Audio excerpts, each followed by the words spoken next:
You are recording and I am muting myself. All right. Every 25 seconds, someone in America is arrested for drug possession. This is the result of criminalizing regular drug use, a policy known as the war on drugs.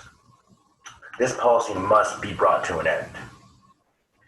We must take action in order to repair the damage that's done to our society. I'm sure everyone remembers the DARE program in school. Well, it turns out that showing kids what drugs look like and how they're used and what they do isn't really a good policy of preventing use. I have been researching and against the drug war for around 10 years now. And in my research, I've discovered that the United States has the highest incarcerated population in the world.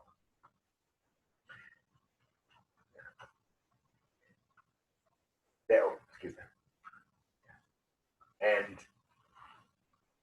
in our prison system, states are incentivized to maintain large prison populations. And that system as a whole is disproportionately affects people of color and colored communities. According to the Prison Policy Initiative, a nonprofit that researches mass incarceration, nearly 1/5 of all prisoners in the United States are serving time for drug offenses.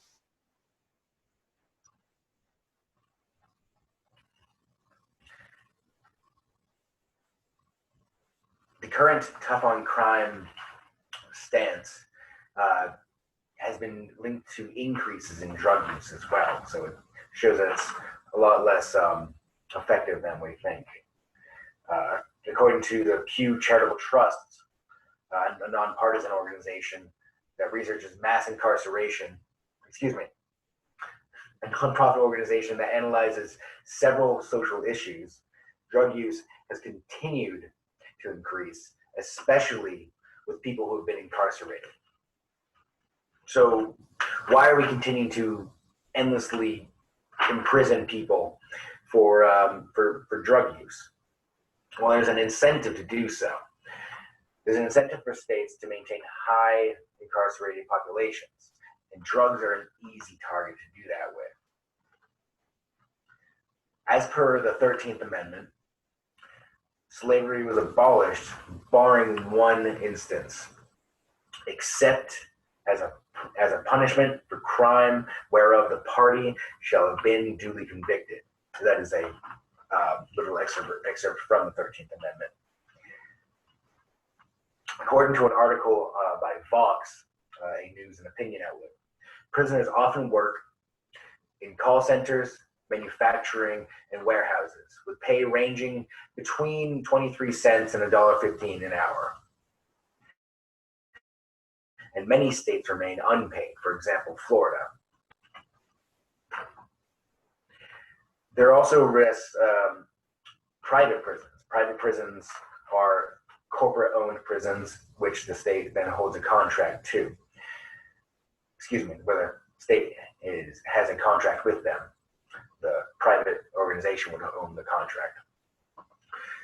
Private prisons tend to have minimum occupancy clauses in their contracts, requiring the state to have a minimum amount of people in that prison at any one time, or else the state must pay a fine. In an article entitled Private Prison Contracts and Minimum Occupancy Clauses, published by the American University Business Law Review, it is shown that private prisons, in addition to utilizing minimum occupancy clauses, also include clauses that ensure a state pays a per diem per prisoner, so a per day rate per prisoner. Now, what is so good about having prisoners do labor? Well, that's because they're cheap. So a cheap source of labor reduces a company's overhead when they sell their products.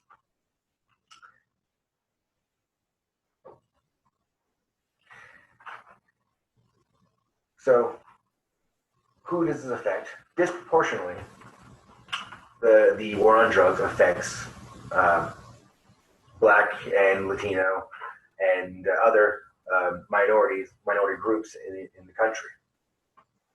In a fact check sheet released by the National Association for the Advancement of Colored People, or the NAACP, Black Americans are nearly 6 times more likely to be imprisoned for drug crimes than white Americans, despite similar rates of use. And according to Drug Policy Alliance, an organization that advocates for drug policy reform, nearly 80% of people serving time in a federal prison are Black or Latino. It's clear that the war on drugs has failed due to increasing drug use and the lack of recovery of the people who are charged. The current system serves only to utilize prisoners for cheap labor and to ensure a steady stream of workers that can be forced to labor for the benefit of state treasuries and corporations. The steady stream disproportionately affects communities of color, affecting Black communities the most. This is an unacceptable and abusive system that does not serve the purpose it was supposedly intended to do.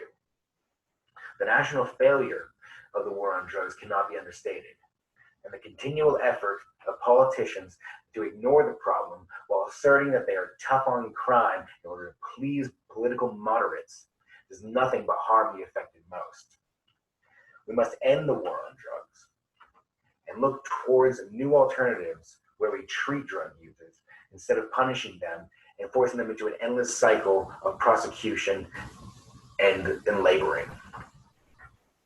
And that is it.